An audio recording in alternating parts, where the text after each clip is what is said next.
ছোটবেলা থেকে চানাচুর বলতে আমার একটাই পছন্দ, মুখরোচক, স্বাদে স্বাস্থ্যে। ভালো খান, সুস্থ থাকুন। মুখরোচক, ভালোবাসার ৭৫ বছর। তোমার সবকিছু মনে থাকে না? বলতে আর পারলাম কই। শ্রীমান ভার্সেস শ্রীমতী আমার বলতে কোনো দ্বিধা নেই, আমি বলতে চাই সেটা হচ্ছে আমার ছবির ক্যারিয়ারে এটা একটা মাইলস্টোন। আর বলবো অঞ্জনদার সাথে আমি এটা নিয়ে বোধহয় ৪ নম্বর কাজ হলো। অঞ্জনদার সাথে কাজ করার একটা অন্য মজা আছে। অন্য মজা কিরকম, মানে একদম 11th আওয়ারে গিয়ে যে কিভাবে ঘুরিয়ে দেবেন ডায়লগটা, এক্সপ্রেশনটা, একটা শুটিং এ না আসতে পারার অভিজ্ঞতা তোমার মনে নেই, কিন্তু কিভাবে যে একটা লাইনকে হঠাৎ করে লাস্ট মোমেন্টে ঘুরিয়ে দেবেন,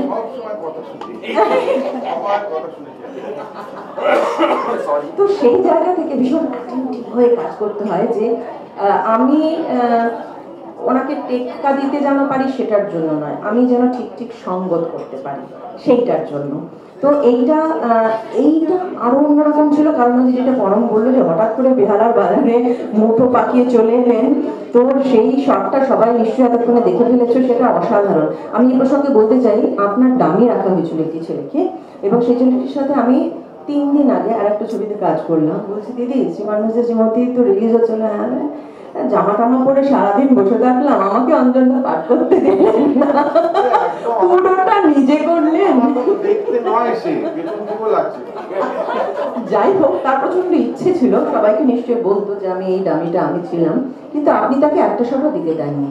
মানে সম্পূর্ণ ফাইট সিকোয়েন্সটা এই লোকটা একা করেছেন, এবং কিভাবে করেছেন, কতটা বিশ্বাসযোগ্যভাবে। মানে আমরা তো জাস্ট যখন শট চলছে এটা অঞ্জনদা এটা কি করছেন, এটা কি মানে উড়িয়ে দিচ্ছে জাস্ট, এবং কি এনজয় করে সেটা করছেন। এমন না যে বাবারে পাচ্ছি না, ওরে আর এটা করতে হবে না, চলো।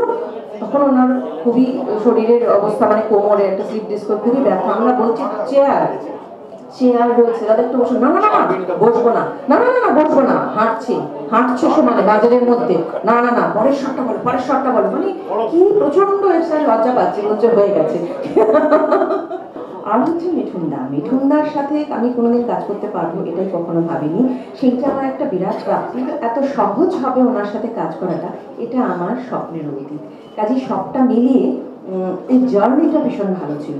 আর দীর্ঘ বিচ্ছেদের গল্প যদিও বলা হচ্ছে, কিন্তু এত দীর্ঘ যদি কোনো বিচ্ছেদ হয় তাহলে সেটা বিচ্ছেদ নয়, তাহলে সেটা ভালোবাসা, তাহলে সেটা প্রেম, তাহলে সেটা বন্ধন। আর সেই বন্ধনে আমরা বিশ্বাস করি, এখানে যে কজন মানুষ দাঁড়িয়ে আছি, আর আমরা আমাদের সমাজকে এখন বিশ্বাস করাতে চাই যে এটাই আসলে জীবন, ভাঙাটা জীবন নয়, গড়াটা জীবন। আমি যেটা বলবো সেটা কেউ বলেনি,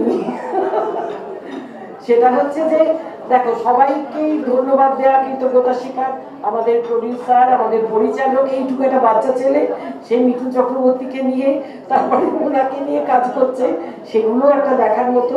আর পরিচালক একদম পরিচালকের মতোই, মানে ওই যে আমি যেটা বলবো সেটাই তোমাদের করতে হবে, সেটা কখন পারবে না জেনেই আমাদের করেনি। আর যারা একবার বলতে গেছে মিঠুনদাকে যা বলেছি ঠিক বলেছি, ঠিক আছে চল পরেরটাই চল, করে দিয়েছে।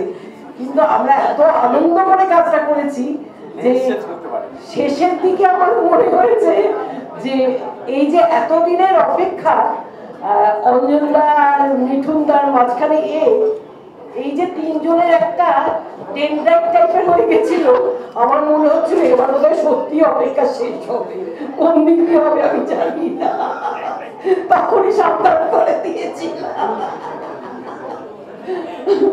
আচ্ছা, সব থেকে বড় কথা কিন্তু যারা নিজেরা এসেছেন তারা তো বটেই, আত্মীয় স্বজন বন্ধু বান্ধব সবাইকে বলবেন যে ওই প্রডিউসারকে যেন সমস্ত টিকিট কেটে নিতে না হয়, প্রত্যেকে এসে একটা করে টিকিট কেটে তার চেয়ারটা বুক করবে, এটাই আমাদের একমাত্র, না হলে থাকবে না ভালো প্রডিউসারকে।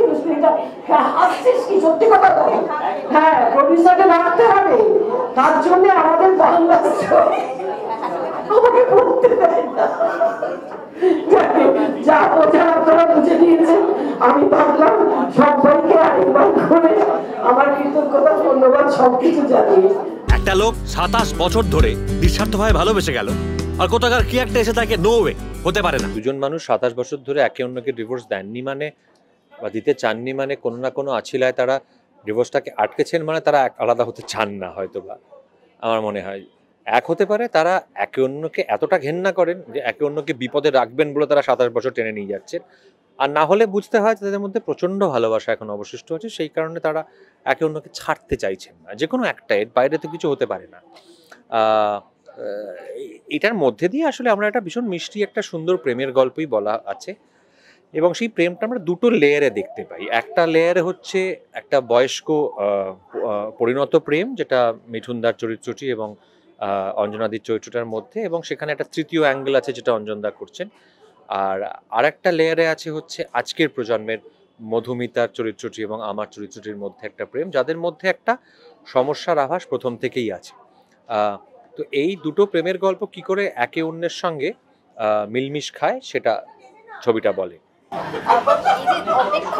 অপেক্ষা এখন কেউ আর করে খুব অধৈর্য, সবকিছু সম্পর্ক হোক বা যে কোনো ব্যক্তিগতভাবে তুমি অপেক্ষায় বিশ্বাসী? একটা সিনেমা দেখার জন্য অপেক্ষায় বিশ্বাসী, মানে আমার যদি বলা হয় যে আমি অধিকাংশ ক্ষেত্রে দেখি এখন একটা সিনেমা হলে গিয়েও যখন দেখি লোকে একটা খুব কাঙ্ক্ষিত মানে ছবি দেখতে গেছে সিনেমা হলে, তার মধ্যে তারা কন্টিনিউয়াসলি ফোন দেখে যায় আর কি। হ্যাঁ, ধৈর্যের অভাব প্রবলভাবে ঘটেছে মানুষের। সেটা তো বলাই বাহুল্য, যেভাবে মানুষের জীবনে ধৈর্যের অভাব ঘটেছে সেই একই ধৈর্যের অভাবটা মানুষের সম্পর্কের ক্ষেত্রেও ঘটবে। সম্পর্কে বনিবনা নাই হতে পারে, সেটা ছাড়াছাড়ি হতেই পারে, কিন্তু সেটা তার কারণটা আমার মনে হয় উল্টো দিকের মানুষটার সঙ্গে তো আলোচনা করতে হবে, কথা বলতে হবে। সেই ধৈর্যটা আশা করি আমাদের পরের প্রজন্ম রাখবে, যে আলাদা হয়ে যেতে হলেও যাতে সেই সম্পর্কগুলো ক্লোজার পায়, মানে যাতে বৃত্তটা যাতে সম্পূর্ণ হয়। প্রত্যেকটা জিনিসের একটা বৃত্ত থাকে, সেই বৃত্তটা বিয়োগান্তক হতে পারে, মিলনান্তক হতে পারে। বিয়োগান্তক হলেও সেটা একটা ওই বৃত্তটাকে সম্পূর্ণ করতে হয়, সেই বৃত্তটা সম্পূর্ণ করার ধৈর্য যেন আগামী প্রজন্মের কাছে থাকে, এটাই আশা। অঞ্জনদার এন্ট্রিতে এবার সিটি পড়বে হলে, তো এইটা কিরকম লাগলো? মানে অঞ্জনদা কিরকম ভাবে দেখাচ্ছে, যেটা বলছিলে মানে একদম তোমার আশাটা, তোমার পরিচালনা সবটাই অঞ্জনদা। তোমার চোখ দিয়েও অঞ্জনদাকে আমরা দেখেছি, কিন্তু সেটা একটু অন্য রূপে দেখেছি, কিন্তু এইবার যেভাবে দেখছো অঞ্জনদাকে, অঞ্জনদা তো হেভি লেগেছে আমার ধারণা, মুখে যাই বলুক। হ্যাঁ, আমি সব পারি না করতে, কিন্তু অঞ্জনদা করতে হেভি মজা পেয়েছে আমার ধারণা। অঞ্জনদাকে চিনি আমি খুব ভালো রকম। এই বয়সে হিরো ফিরো কি করলে তোমরা, এসব নানারকম বলে ফেলবে, কিন্তু করতে হেভি লেগেছে অঞ্জনদার। আমি খুব খুশি অঞ্জনদার জন্য যে অঞ্জনদা পরপর ছবিতে এরকম অঞ্জনদাকে মানুষ, দর্শক নতুন নতুন রূপে আবিষ্কার করছেন। সেটা কখনো চালচিত্র এখনে, কখনো এই রাত তোমার আমারে, কখনো শ্রীমান ভার্সেস শ্রীমতীতে। এটা অত্যন্ত সুখবর, তার কারণ অঞ্জনদার প্রতি আমার একটা মানে অঞ্জনদার সঙ্গে আমার 25 বছরের সম্পর্ক, অঞ্জনদার জন্যে আমার এই জগতে প্রবেশ, টকঝাল মিষ্টি সম্পর্ক 25 বছর ধরে একটা অলমোস্ট বলা যেতে পারে একটা মানে একটা আম্বিলিক্যাল কর্ড তৈরি হয়ে গেছে আর কি। তো আমি খুবই খুশি অঞ্জনদার জন্য।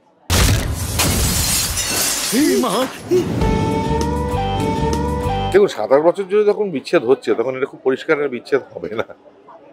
So it's a love triangle বলতে পারেন, মানে মিঠুন, অঞ্জনা আর আমার মধ্যে একটা ইটস এ রোম্যান্টিক ট্রায়াঙ্গেল, বুড়োদের romantic triangle. So it's a মজার ছবি। অফকোর্স যে কোনো ছবিরই একটা কমেডিরই একটা কোথাও হিডেন মেসেজ থাকে, একটা হিডেন মিনিং থাকে। সেটা ছুটির ফাঁদেও আছে, সেটা বসন্ত বিলাপেও আছে। সো এটার মধ্যে একটা আছে, but the joy of watching a comedy একটা আমার মনে হয় খুব ইন্টারেস্টিং। ভাড়ামও অনেক দেখেছেন, বাট গুড কমেডি খুব কম হয়। So I think this is one of those witty comedies. অবা, তুই আর কোনো কাউকে পেলি না? So he's given a role to Mithun which Mithun is not famous for.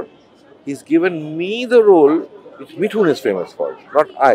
এই নিয়ে একটা বিরাট মজা হচ্ছে আর কি, and we are making digs at each other. এটা অডিয়েন্স খুব মজা পাবে এই কারণে। ঠিক যেন হ্যাপি হ্যাপি বাংলা ছবি। দেখো, নিজে তো বিয়ে করেছি 17 বছর, মাঝে মাঝেই মনে হয় মজমজ করে আওয়াজ আছে ভেঙে গেল গেল গেল গেল গেল গেল গেল, কিন্তু তারপরে আবার মনে হয় যেটা তো সংসার, সন্তান রয়েছে, ভালো লাগা মন্দ লাগা। আমার একটা লাইন আমার খুব ভালো লেগেছে, বউকে যদি কেউ কোনোভাবে মানে সিবলিংস ভাবতে পারে, তা সিবলিংসের সঙ্গে তো ঝগড়া মারপিট সব কিছুই হচ্ছে, ছেড়ে তো আর যাই না, ভাই ভাই থাকে, দিদি দিদি থাকে, বোন বোনই থাকে, সেরকম ভাবলেই হয়ে গেল। আমার সেটা খুব মনে হয়। এটা তো আমার মিঠুনদার সঙ্গে তো জন্মগত আমার তো রিলেশন। আমি যে গ্রামের বাড়ি থেকে যে সেই যে মেনে নিয়েছিলাম, মানে হয়তো দীক্ষাগুরু আমার একজন আছেন, কিন্তু মিঠুন চক্রবর্তী আমার গুরু, যেভাবে ওনাকে আমি ছোটোবেলা থেকে অ্যাডমায়ার করেছি, ওনাকে নিয়ে বড় হয়েছি, সব সময় মিঠুনদা আমার একটা রসুক হয়ে এসেছিলো। আমার বাড়ির লোক বুঝতে সবসময় মিঠুন করে এ করেছে, সেই অবধি পৌঁছিয়েছি। যতবার সুযোগ পাবো, যতবার তার কাছে যাব, যতবার তার সাথে অভিনয়ের সুযোগ পাবো, সেটা আমি চেখে নেব। লোকটার মধ্যে কিন্তু ইয়ে আছে, আমার মধ্যে ইয়ে টিয়ে কিছু নেই। সেই ছবিতে এটাও হয়েছে, অঞ্জনদার সাথে পাঠ করলাম, এটাও আমার কাছে খুব একটা বড় পরম অসাধারণ পাঠ করে যাচ্ছে, সব মিলিয়ে খুব ভালো, খুব বন্ধু। অঞ্জনা বন্ধু মানে বহুদিনের বন্ধু, অনেক সুখ দুঃখ অনেক কথা দুজনে মিলে আমরা করেছি। তো অঞ্জনা কি পাঠ যে করেছে, একটা জায়গায় একটা বিচার আদালতের ভিতরে একটা সিন ছিল, অঞ্জনা এসে দাঁড়ায়, আমি স্তম্ভিত হয়ে গেছি অঞ্জনাকে দেখে, রোলটা কেমন হোল্ড করে রয়েছে, এবং এত দুজন দিগ্গজ অভিনেতা রয়েছেন ভারতবর্ষে, সেখানে অঞ্জনা খুব ভালো করবে। না গেলে যে ফেরা যায় না, তুমি পারলে আমায় ক্ষমা করে দিও। ছেড়ে দিলে হাত যন্ত্রণারা ছেড়ে যায় না।